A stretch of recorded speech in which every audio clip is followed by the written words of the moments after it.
Tole kabajamtoota dhaggeeffattoota keenya anaa dhufu isiniin jecha guyyaa har'aa qophii addaa isinii qabadhee dhiyaadheera.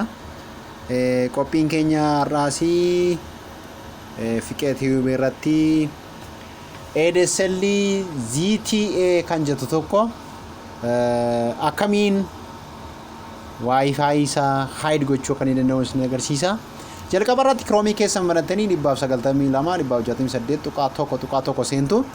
Sanaan booda username kan jettu admin, password kan jettu admin jettanii login jettu jechuudha. Kanatti aansuudhaan egaa viidiyoon keenya gabaabsee isin biraan ga'uun barbaada akka daqiiqaan isin ittiin dheeranne jedhanii password jechuudha. Wi-Fi maqaansaa akka mul'anne gochuudhaaf jechuudha kaayyoon deemaarru. Jalqaba neetworkii keessa seentu. Neetworkii keessa WLAN kan jedhu kana keessa seentu. WLAN keessa edda seentanii booddee security keessa SSID settings kan jettu jirti. Sana gaa seentan xiqqoo ishee zoom ishee xiqqeeffattu. Asii kun WLAN SSID setting dha.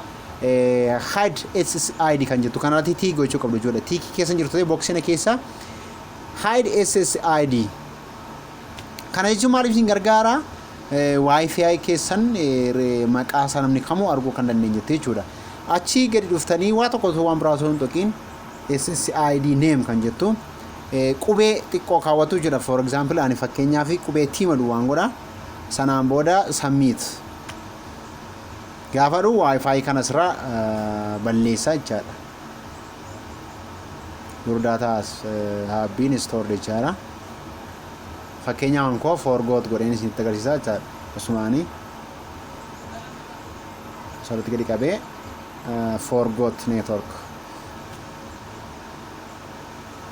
bakka amma Wi-Fi kana baneera garuu argachuu hin danda'u. Search godha malee Wi-Fi kam akka jiru eessa akka jiru argachuu hin danda'u jechuudha. So kanaafuu maal gochuu irra jira? Add network ofii seenuu gaafa barbaadanii add network kana cuqaastu.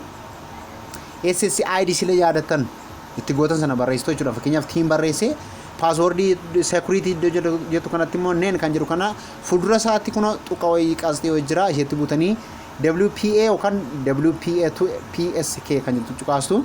Sanaan booda password keessan galchitu jechuudha. Ankoo gashaan jira password Wi-Fi koo save jettu. Sanaan booda eeggatee jechuudha ngala xiqqoo ishee search gochaara. Kuno dhufeerachaadha connect gochaara. Namni kamiyyuu argee seenee fayyadamuu waan hin danda'u jechuudha kana. Obtaining IP address jechaara. Gaara kanatti bakka connect naa godheera. Istii seenee kan ibanu isinitti agarsiisa. Fakkeenyaaf Facebook wow kuno naa baneera jechaadha.